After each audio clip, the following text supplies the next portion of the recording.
आप इमेजिन करो, आज से ठीक 10 साल पहले दो दोस्तों ने सेम दिन सेम ऐप से सेम SIP 5,000 रुपए की स्टार्ट की। एक ने इंडेक्स फंड चूज किया और एक ने एक्टिव फंड चूज किया। 10 साल बाद उनके कॉर्पस में 78,000 रुपए का फर्क आया, जबकि उन्होंने same amount, same fund type और सेम ऐप से पैसा निवेश किया था। तो आज मैं तुम्हें एक्सप्लेन करूंगा कि ये 78,000 रुपए का फर्क सिर्फ 10 सालों में क्यों आया और एक्चुअल में एक इंडेक्स फंड और एक एक्टिव फंड के बीच में क्या डिफरेंस होता है। देखते रहिए। लेकिन उससे पहले अगर आप मुझे इस चैनल पर पहली बार देख रहे हैं तो मेरा नाम है पीयूष। इस चैनल के माध्यम से मैं अपनी सारी फाइनेंशियल लर्निंग्स आपके साथ शेयर करता हूं। अगर आपको वीडियो अच्छा लगे तो प्लीज वीडियो को लाइक करिए एंड चैनल को सब्सक्राइब करिए। आपके लिए सब्सक्राइब करना फ्री है, लेकिन आपके एक सब्सक्राइब करने से मुझे ऐसी वीडियोस बनाने का काफी मोटिवेशन मिलता है। तो इंडेक्स फंड और एक एक्टिव फंड समझाने से पहले मैं आपको म्यूचुअल फंड समझाना चाहता हूं, क्योंकि यहां से आपको सही आइडिया लगेगा। तो अगर आपको भारतीय बाजार में पैसा निवेश करना है तो आपको उन कंपनीज की बैलेंस शीट देखनी पड़ेगी, उनको प्राइस एनालिसिस उनका करना पड़ेगा एंड उनकी वैल्यू आपको देखनी पड़ेगी कि जब आप खरीद रहे हो तो क्या आप सही वैल्यू पर खरीद रहे हो। लेकिन हर निवेशक के पास इतना टाइम नहीं होता, क्योंकि सारे लोग जॉब में बिजी होते हैं एंड उनके पास इतनी क्वालिफिकेशन भी नहीं होती कि वो कंपनीज की बैलेंस शीट को अच्छे से देख पाए। तो फिर वो पैसा निवेश कैसे करेंगे? तो यहां पर ये प्रॉब्लम सॉल्व करता है म्यूचुअल फंड।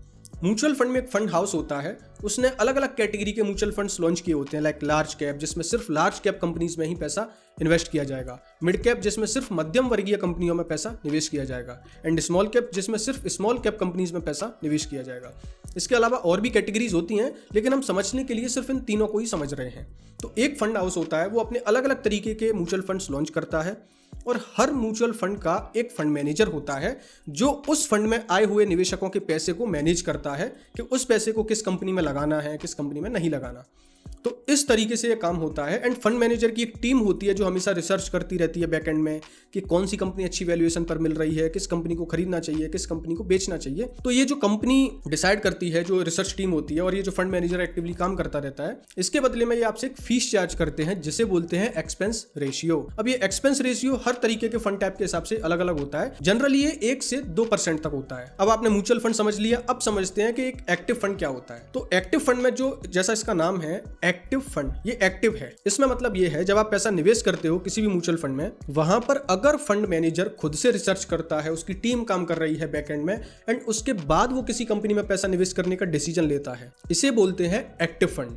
अब क्योंकि इसमें फंड मैनेजर दिन रात काम कर रहा है, क्योंकि उसकी जो क्वालिफिकेशन है वो इसी तरीके की है कि उसे सिर्फ कंपनीज की बैलेंस शीट देखना है, उनकी ग्राउंड रिपोर्ट देखना है एंड उसके बाद वो आपका पैसा निवेश करता है। तो इसकी वजह से इनका एक्सपेंस रेशियो थोड़ा सा ज्यादा होता है, जो 1 से लेकर 2% तक होता है। तो एक्टिव फंड में फंड मैनेजर का हमेशा एक काम होता है कि उसे कैसे भी करके फंड की जो परफॉर्मेंस है हमेशा जो इंडेक्स है उससे बेहतर करनी है। यानी कि अगर वो लार्ज कैप म्यूचुअल फंड है, लार्ज कैप एक्टिव फंड है, तो लार्ज कैप इंडेक्स से उसे हमेशा अच्छा परफॉर्म करना है, यही उसका मेन काम होता है। अब अगर इसे मैं एक लाइन में कवर करूं तो एक्टिव फंड बराबर fund manager plus research team plus action. हमेशा कोशिश रहती है मार्केट को बीट करने की एंड उसके बदले में ये आपसे थोड़ी सी ज्यादा एक्सपेंस रेशियो चार्ज करते हैं। ये पूरी स्टोरी है एक्टिव फंड की। अब समझते हैं पैसिव फंड्स क्या होते हैं। तो पैसिव फंड्स को अगर मैं एक आपको एग्जांपल से समझाऊं तो पैसिव फंड्स को आप एक ऐसे समझ सकते हो कि एक क्लास में एक बच्चा टॉपर होता है जो दिन रात मेहनत करता है अपनी पूरी शिद्दत से और मेहनत करके वो अपना एग्जाम देता है। तो एग्जाम में अब सारे लोग ये बोलेंगे कि हम मेहनत नहीं करेंगे, हम तो सिर्फ ये जो टॉपर है इसके बगल से आराम से बैठेंगे और इसकी कॉपी करेंगे। ये है पूरा इंडेक्स फंड की कहानी। मैं इसे समझाता हूं कैसे। आप लोग इंडेक्स तो समझते ही हो, मैंने काफी सारी वीडियोस में आपको इंडेक्स पहले से ही समझा दिया है। इंडेक्स यानी कि एक्सचेंज पर इतनी सारी कंपनीज ट्रेड होती हैं, लेकिन आपको ये देखना है कि मार्केट में आज तेजी रही या मंदी रही, उसके लिए हर तरीके के इंडेक्स बनाए गए हैं जिससे मार्केट के सेंटीमेंट आपको पता लगते हैं। और उस इंडेक्स को हमेशा मैनेज कौन करता है? जिसने वो इंडेक्स बनाया है। जैसे निफ्टी 50 इंडेक्स है NSE का। NSE तो एक एक्सचेंज है, लेकिन इसने इंडेक्स बनाया है निफ्टी 50 को।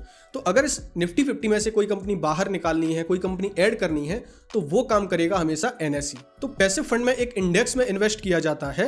तो इसमें यह होता है जो फंड मैनेजर है इसकी कोई टीम वगैरह नहीं होती, इसका सिर्फ एक ही काम है, इसे आराम से उस इंडेक्स को देखना है जो भी आप इंडेक्स फंड में निवेश कर रहे हो, और उस इंडेक्स में जिस वेटेज में जितनी कंपनीज हैं तो उसमें उस इंडेक्स फंड में जितना भी पैसा आएगा उस पैसे को उतनी ही वेटेज में इन्वेस्ट करना। अब इस रीजन की वजह से यहाँ पर दो चीजें बदल जाती हैं। एक, क्योंकि इसमें फंड मैनेजर एक्टिवली काम नहीं कर रहा, उसकी कोई रिसर्च टीम नहीं है, तो इसकी वजह से इसका एक्सपेंस रेशियो बहुत कम हो जाता है एक्टिव फंड के कंपैरिजन में। दूसरी चीज, क्योंकि यहाँ पर ये एक्टिवली काम नहीं कर रहा तो यहाँ पर जो फंड मैनेजर इसका दिमाग ही यूज नहीं हो रहा, इसकी वजह से यहाँ पे जो ह्यूमन रिस्क है वो काफी ज्यादा कम हो जाती है। क्योंकि अगर ये एक्टिव फंड होता तो फंड मैनेजर अपने अकॉर्डिंग कंपनी चूज करता, लेकिन हो सकता है इन्वेस्टर्स को वो नहीं पसंद आएगा, तो इसकी वजह से यहाँ पर ये काम ही नहीं कर रहा है इसका दिमाग, इसे तो सिर्फ कॉपी करना है ना। इसकी वजह से यहाँ पर ह्यूमन रिस्क कम हो जाता है एंड इसका एक्सपेंस रेशियो भी बहुत कम हो जाता है। अगर इंडेक्स फंड को मैं एक लाइन में कवर करूं तो इंडेक्स फंड बराबर मार्केट की copy, low cost investing and हमेशा मार्केट के बराबर आपको रिटर्न्स मिलेंगे एंड साथ में कोई भी ह्यूमन डिसीजन इन्वॉल्व नहीं होगा। ये मैंने अभी आपको इनकी ऊपर से स्टोरी बता दी है। अब एग्जैक्टली समझते हैं कि एक्चुअल में इनके बीच में क्या क्या डिफरेंस है। तो सबसे पहला फर्क है एक्सपेंस रेशियो। क्योंकि एक्टिव फंड में फंड मैनेजर एक्टिवली काम कर रहा होता है, उसकी एक टीम होती है जो पूरी रिसर्च करती है एंड उसके बाद वो किसी भी कंपनी में आपका पैसा निवेश करते हैं। तो इसकी वजह से हमेशा जो एक्टिव फंड होते हैं उनका एक्सपेंस रेशियो बहुत ज्यादा होता है इंडेक्स फंड के कंपैरिजन में। दूसरा फर्क है ट्रांसपेरेंसी। जब आप इंडेक्स फंड में पैसा निवेश करते हो तो आपको एग्जैक्टली पता है कि ये 50 कंपनीज में इस वेटेज पे मेरा पैसा इन्वेस्ट किया हुआ है एंड जब भी आपका मन हो आप आराम से एनएसई की वेबसाइट पे जाके निफ्टी 50 की फैक्ट शीट डाउनलोड करके उनकी वेटेज आराम से देख सकते हो। लेकिन एक्टिव फंड में फंड मैनेजर आपको एक्टिवली नहीं बता रहा होता कि किस फंड में आपका कितना एलोकेशन है। एक महीने में वो डिस्क्लोज करते हैं लेकिन आपको रियल टाइम डेटा कभी नहीं मिलता। तीसरा फर्क है ह्यूमन रिस्क का।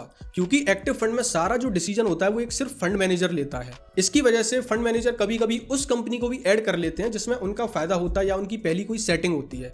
लेकिन जब इंडेक्स फंड में पैसा निवेश करते हो तो इंडेक्स को मैनेज तो अगर निफ्टी 50 की बात की जाए तो एनएसई कर रहा है। तो यहां पर ये फंड मैनेजर कोई भी वाइज डिसीजन नहीं ले सकता, इसकी समझ से कोई डिसीजन ही नहीं लिया जा रहा, इसे सिर्फ और सिर्फ निफ्टी 50 को यहां पर कॉपी करना होता है। इसकी वजह से यहां पे जो ह्यूमन रिस्क होता है वो खत्म हो जाता है। चौथा फर्क है परफॉर्मेंस रियलिटी। एसपीआई बीओ की रिपोर्ट के मुताबिक जो लार्ज कैप फंड होते हैं, जो एक्टिव फंड होते हैं, तो 100% फंड में से 70 से 75% फंड इंडेक्स को ही बीट नहीं कर पाते। इसका मतलब यह है कि 100 अगर लार्ज कैप एक्टिव फंड हैं, उनमें से सिर्फ 25 से 30 फंड ऐसे होंगे जो मार्केट रिटर्न्स को बीट कर पाते हैं, वो मार्केट रिटर्न से आपको अच्छे रिटर्न्स दे पाते हैं। उसके अलावा जो 70 से 75% फंड होते हैं वो हमेशा मार्केट से अंडर परफॉर्म करते हैं। पांचवा फर्क है सिंपलिसिटी। जब भी आप इंडेक्स फंड में पैसा निवेश करते हो तो वहां पर एक बिल्कुल सिंपलिसिटी के साथ आप एक फंड को लेके काफी टाइम तक पैसा निवेश कर सकते हो एंड जितनी भी आप उसमें एसआईपी चाहो बढ़ा सकते हो। लेकिन जब आप किसी एक्टिव फंड में पैसा निवेश करते हो तो आपको हर क्वार्टरली इस फंड को रिव्यू करना पड़ेगा कि इसके रिटर्न्स हैं वो कैसे आ रहे हैं, इसमें कंपनीज को कितना चेंज किया गया है, फंड मैनेजर इसमें रिस्क कितना इन्वॉल्व कर रहा है, ये बाकी सारी चीजें आपको ट्रैक करनी होती हैं। लेकिन जब इंडेक्स फंड में आप पैसा निवेश करते हो तो आप आराम से एक एसआईपी के थ्रू कितना भी आप इसमें इन्वेस्ट कर सकते हो बिना किसी रिव्यू किए हुए, क्योंकि आप इसमें निफ्टी 50 को देख के वैसे ही रिव्यू होता रहता है। निफ्टी 50 जितना रिटर्न देगा उतना ही आपका ये फंड अच्छा परफॉर्म करेगा। तो अब समझते हैं इंडेक्स फंड में अच्छा क्या है, बुरा क्या है। तो इंडेक्स फंड में सबसे पहली चीज अच्छी ये है कि इसमें आपको लो कॉस्ट इन्वेस्टिंग मिलती है, ह्यूमन डिसीजन नहीं होता, आप टोटली मार्केट के ऊपर रिलाय करते हो। एंड इंडेक्स फंड में बुरी चीज ये है कि अगर मार्केट ज्यादा गिरता है तो फंड मैनेजर यहाँ पर डिसीजन लेके उन स्टॉक्स को नहीं इसमें से बेच सकता जिनमें रिस्क ज्यादा है। तो वो अगर इंडेक्स फंड है तो वहां पर वो बंधा हुआ है, वो डिसीजन ही नहीं ले सकता, उसको सिर्फ इंडेक्स की ही कॉपी करनी पड़ेगी। लेकिन अगर ये एक्टिव फंड होता तो एक्टिव फंड में फंड मैनेजर डिसीजन ले सकता है कि अगर मार्केट गिर रहा है तो ये वाले स्टॉक्स ज्यादा गिर रहे हैं तो क्यों ना इन स्टॉक्स को बेच के ऐसे स्टॉक्स में पैसा लगाया जाए जो गिरने के चांसेस उनके काफी कम हो। एंड नेक्स्ट ये है कि इंडेक्स फंड कभी भी आपको मार्केट से ज्यादा अच्छे रिटर्न्स नहीं दे सकता क्योंकि इसमें सिर्फ और सिर्फ मार्केट की कॉपी होती है। एक्टिव फंड में अच्छाई की बात की जाए तो एक्टिव फंड की सबसे पहली जो अच्छाई है, जो इसका मेन रीजन है, वो ये है कि इसमें एक फंड मैनेजर, एक क्वालिफाइड फंड मैनेजर आपके लिए काम करता है और ये हमेशा अच्छी कंपनीज, अच्छे रिटर्न्स देने की कोशिश करता है कि अच्छी कंपनीज को खरीदा जाए और मार्केट इंडेक्स को अच्छे तरीके से बीट किया जाए। एक अच्छा फंड मैनेजर एक सेक्टर की साइकिल को भी पकड़ सकता है, वो उस सेक्टर में पैसा आपका लगा सकता है जो सेक्टर काफी अच्छा परफॉर्म कर रहा है। लेकिन इंडेक्स फंड में अगर बात की जाए तो वो फंड मैनेजर के हाथ में ही नहीं होता, उसे तो बस रिलाय करना पड़ेगा उसी पे, क्योंकि उसके पास आपने कोई ऑप्शन ही नहीं छोड़ा है। एंड अगली अच्छाई इसमें यह है कि एक्टिव फंड मिड कैप और स्मॉल कैप में काफी अच्छा परफॉर्म करते हैं। वहां पर एक तरीके से इनमें इन्वेस्ट करना एक सेंस बनाता है क्योंकि वहां पर फंड मैनेजर के पास ऑप्शंस काफी ज्यादा होते हैं,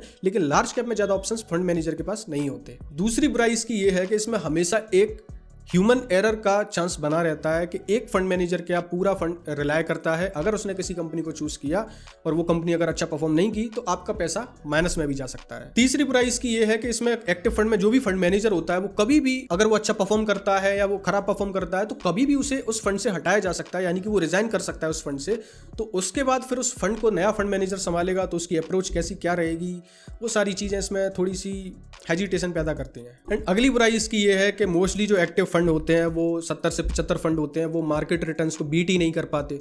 तो वहाँ पर फिर एक्टिव फंड में थोड़ा सा सेंस नहीं बनाता। अगर लार्ज कैप आप एक्टिव फंड चूज कर रहे हो उसके बाद तो उसमें इन्वेस्ट करना ज़्यादा सेंस नहीं बनाता। तो अब वीडियो के अंतिम पड़ाव पर हैं और अब जानते हैं कि आखिर किसके लिए कौन सा ऑप्शन बेस्ट है। तो अगर आप एक बिगिनर हो, आपने बिल्कुल अभी मार्केट का कोई भी नॉलेज नहीं, आप बिल्कुल पहली एसआईपी अपनी स्टार्ट करना चाहते हो, तो प्लीज़ आप इंडेक्स फंड के अलावा कुछ भी चूज मत करो। सबसे पहले आप इंडेक्स फंड में पैसा निवेश करो एंड वहां से आप पहले मार्केट को समझो, मार्केट को एनालिसिस करो। उसको थोड़ा सा जब आप समझोगे तब आपको आइडिया लगेगा कि अब आपको किस फंड में निवेश करना चाहिए। स्टार्टिंग में इंडेक्स फंड इसलिए बेटर है क्योंकि इसमें लो कॉस्ट इन्वेस्टिंग होती है, आप पूरा मार्केट पर रिलाय कर रहे होते हो, ओवरऑल मार्केट पे। लेकिन अगर आप कोई एक्टिव फंड चूज करने जाओगे तो आपको मार्केट की नॉलेज ही नहीं है, कैसे फंड चूज करना है, कैसे क्या करना है, तो आप कोई भी अननेसेसरी एक ऐसा फंड चूज कर लोगे जिसमें आप लॉक हो जाओगे, तो फिर आपका जो पैसा है वो भी माइनस में आ जाएगा, तो फिर कोई सेंस नहीं बनाएगा। इसकी वजह से अगर आप एक बिगिनर हो तो फर्स्ट ऑफ ऑल आप सिर्फ और सिर्फ इंडेक्स फंड में अपनी एसआईपी स्टार्ट करो। सेकंड कैटेगरी है कि अगर आपने थोड़ी बहुत रिसर्च कर ली है, आपको मार्केट की थोड़ी बहुत नॉलेज है, तो फिर भी मैं ये कहूंगा कि आप अपना पैसा 50-50 डिवाइड करिए।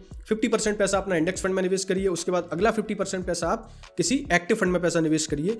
क्योंकि जब तक आपको मार्केट में 3 से 4 साल नहीं होती, बहुत ज़्यादा डीप रिसर्च लगती है एक अच्छा फंड, एक्टिव फंड ढूंढने के लिए, तो तब तक आप किसी भी एक्टिव फंड में पैसा निवेश मत करिए पूरा पैसा। तो अगर आपको थोड़ी बहुत नॉलेज है तो एक फंड आप चूज करिए एक्टिव फंड एंड एक फंड आप चूज करिए पैसिव फंड्स, तो यानी कि इंडेक्स फंड। तो इस तरीके से आप अपना पैसा निवेश करिए। एंड अगर आप एक लॉन्ग टर्म इन्वेस्टर हो, आप 10 से 20 सालों के लिए पैसा निवेश करना चाहते हो, तो वहां पर फिर आपके लिए अगेन इंडेक्स फंड ही एक बेहतर ऑप्शन होगा, क्योंकि इंडेक्स फंड में आप काफी ज्यादा लो कॉस्ट पे इन्वेस्ट कर रहे होते हो। एंड अगर आपने एक्टिव फंड चूज कर लिया और उसके बाद वो 10 से 15 सालों में उन दोनों के रिटर्न सेम हो गए, यानी कि इंडेक्स फंड का भी रिटर्न सेम रहा और आपका जो एक्टिव फंड है उसका भी रिटर्न सेम रहा, तो फिर वही डिफरेंस हो जाएगा 78,000 का सिर्फ 10 सालों में, जो मैंने आपको वीडियो के स्टार्टिंग में बताया था। एंड जब आप लॉन्ग टर्म के लिए पैसा निवेश करोगे 20, 25, 30 सालों के लिए, तो फिर ये डिफरेंस लाखों में पहुंच जाएगा। एंड अगर आप मिड कैप और स्मॉल कैप का एक्सपोजर चाहते हो तो फिर वहां पे एक्टिव फंड थोड़ा सा सेंस बनाते हैं, क्योंकि उनके पास क्राइटेरिया काफी ज्यादा होता है कंपनीज का, उनमें से वो चूज कर सकते हैं। लेकिन लार्ज कैप में फंड मैनेजर के पास ज्यादा फ्लेक्सिबिलिटी नहीं होती। तो अगर आप मिड कैप और स्मॉल कैप का एक्सपोजर लेना चाहते हो तो फिर आप आराम से कोई एक्टिव फंड चूज कर सकते हो। आई होप मैंने आपको अच्छे से समझाया कि एक एक्टिव फंड में और एक पैसिव फंड में क्या डिफरेंस होता है, यानी कि एक एक्टिव फंड में और एक इंडेक्स फंड में क्या डिफरेंस होता है, एंड आपके लिए कौन सा फंड एक बेस्ट ऑप्शन हो सकता है अगर आप एसआईपी से इन्वेस्ट करना चाहते हो तो। फिर भी अगर आपके सवाल रह गए होंगे तो आप प्लीज मुझे कमेंट सेक्शन में पूछिए, मैं आपके सारे कमेंट्स का जवाब दूंगा। इसी के साथ मैं वीडियो एंड करता हूं। अब आपसे मुलाकात होगी अगले वीडियो में, तब तक के लिए अपना ख्याल रखिए।